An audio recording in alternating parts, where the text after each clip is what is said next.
Hello' নমস্কাৰ স্বাগতম জনাইছোঁ আপোনালোকক মোৰ ইউটিউব চেনেলত।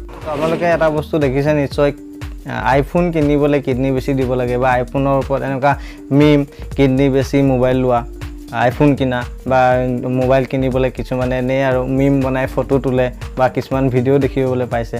কিন্তু সঁচাকৈ কোনে কিডনি বেচিছিলে আপোনালোকে জানেনে? কোনে এনেকুৱা ঘটনা কৰিলে যাৰ কাৰণে এই মিমটো ওলাই গ'ল, মানে কিডনি বেছি আইফোন কিনা?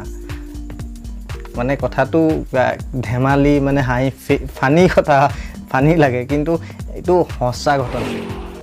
2011 চনত চাইনাৰ ল'ৰা এজনে iPad 2, এপলৰ iPad 2 কিনিবলৈ নিজৰ কিডনি বেছি দিছিলে।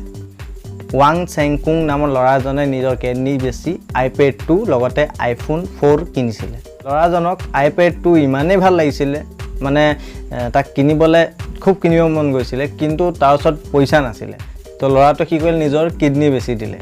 আৰু যেতিয়া পইচা নাছিলে তেতিয়া ইণ্টাৰনেটত বা কিবা কিবি পইচা যোগাৰ কৰাত মাথা মাৰি আছিল। আৰু তেতিয়া অৰ্গেন ডিলাৰ এটাক লগ পাইছিলে, মানে মানুহৰ অংগ পতংগৰ ভিতৰত কিবা কিবি কিডনি চিডনি বিক্ৰী কৰে, তেনেকুৱা মানুহক ইণ্টাৰনেটত কথা পাতিছিলে। আৰু মানুহজনক লগ কৰি কিনে ল'ৰাটোৱে নিজৰ সোঁফালৰ কিডনিটো বেছি দিছিলে।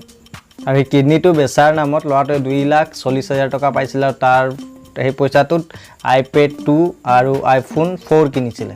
আৰু সেইটো কথা যেতিয়া ল'ৰাজনৰ ঘৰত গম পালে, তেতিয়া ইলিগেলি বস্তুটো কামটো হৈছিলে।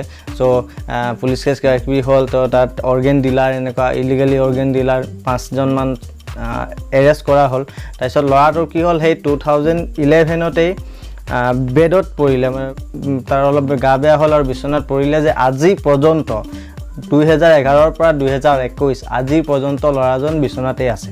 যিহেতু ইলিগেলি অৰ্গেন ট্ৰান্সফাৰ হৈছিলে বা অপাৰেশ্যন হৈছিলে, উলিয়াইছিলে। চ' তাত কি হ'ল, ভালকৈ মানে ডক্টৰে যেনেকৈ ভালকৈ কৰে তেনেকুৱা কামবোৰ হোৱা নাছিলে। চ' তাত কি হ'ল, ইনফেকশ্যন হৈ গ'ল। আৰু ল'ৰাটোৰ মানে ব্লাড চাৰ্কুলেশ্যন এইবিলাক ভালকৈ হোৱা নাই। তাৰ কাৰণে ল'ৰাটো সেই 11 চনৰ পৰা আজি 2021 চনলৈকে এতিয়াও বিচনাতে আছে। আৰু ল'ৰাটো মানে জাষ্ট ক'বলৈ গ'লে আৰু মৰো অৱস্থাত আছে। ল'ৰাটো তেতিয়াৰ পৰা বিচনাত আছে, বিচনাত পৰি আছে।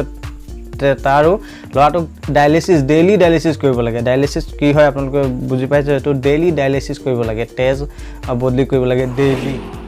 চ' আমি আইফোনৰ এনেকুৱা কিডনি বেছি আইফোন কিনা বা কিডনি বেছি আইফোন কিনা বা আইফোন কিনিবলৈ কিডনি বেছি দিয়ে, এনেকুৱা মিমবিলাক ভিডিঅ'বিলাক ফানি ভিডিঅ'বিলাক যে চাই থাকোঁ, তাৰ আঁৰত এটা সঁচা কাহিনী আছে। আৰু সঁচা কাহিনীটো এইটোৱে আছিলে, ৱাং চেংকুং নামৰ এই ল'ৰাটোৱে নিজৰ কিডনি বেছি iPad কিনিছিলে, আইফোন কিনিছিলে। কিন্তু ল'ৰাটোও একেবাৰে সুস্থ নহয়। চ' ইয়াৰ পৰা আৰু এটা কথা বুজিব পাৰি, জানিব পাৰি, যে নিজৰ অকল ভাল লগাবলৈ বা নিজৰ সামৰ্থ্য অনুযায়ী মানে মানুহে কাম কৰিব লাগে, সেইটো ইয়াৰ পৰা বুজিব পাৰি।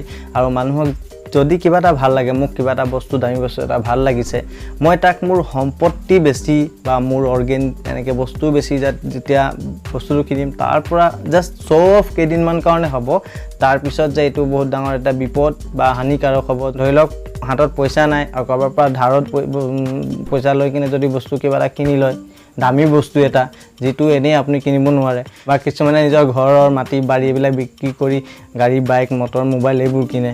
চ' এনেকুৱাবোৰ আমি দেখিয়ে থাকোঁ, যে পিছত এইবোৰ ধাৰ চাৰ ঘূৰাব নোৱাৰে, লোন ঘূৰাব নোৱাৰে, পিছত বহুত প্ৰব্লেম হৈ যায়। চ' ইয়াৰ পৰা সেইটোও জানিব পাৰি যে যিমান শক্তি সিমানেই ভক্তি। বেছি কৰিবলৈ গ'লে প্ৰব্লেম নাইতো নাই, আৰু তাত কষ্ট কৰিব লাগে, কাম কৰিব লাগে, যদি পাৰোঁ ল'ম, নহ'লে নলওঁ, জাষ্ট ইমানটো কথা। চ' এইটোৱে আছিলে। এই মিমবিলাক যে শ্বেয়াৰ হৈ থাকে, বহুত কিবা কিবি শ্বেয়াৰ হৈ থাকে, কিডনি বিক্ৰী কৰি মোবাইল কিনা বা কিছুমান ভিডিঅ' চিডিঅ'বিলাকৰ, তাৰ আঁৰত এইটো এটা ষ্টৰি আছে। চ' সেইটো আজি আপোনালোকক ক'বলৈ চেষ্টা কৰিলোঁ। যদি ভিডিঅ'টো চাই ভাল পালে লাইক কৰিব, শ্বেয়াৰ কৰিব, আৰু মোক ছাপোৰ্ট কৰিব বিচাৰিলে চেনেলটো ছাবস্ক্ৰাইব কৰি দিব, কাষত থকা বেল আইকনটো প্ৰেছ কৰি থ'ব, যাতে মোৰ চেনেলত আহিবলগীয়া সকলোবোৰ ভিডিঅ' আপোনালোকে চাব পাৰে। চ' আজিলৈ মানে ধন্যবাদ।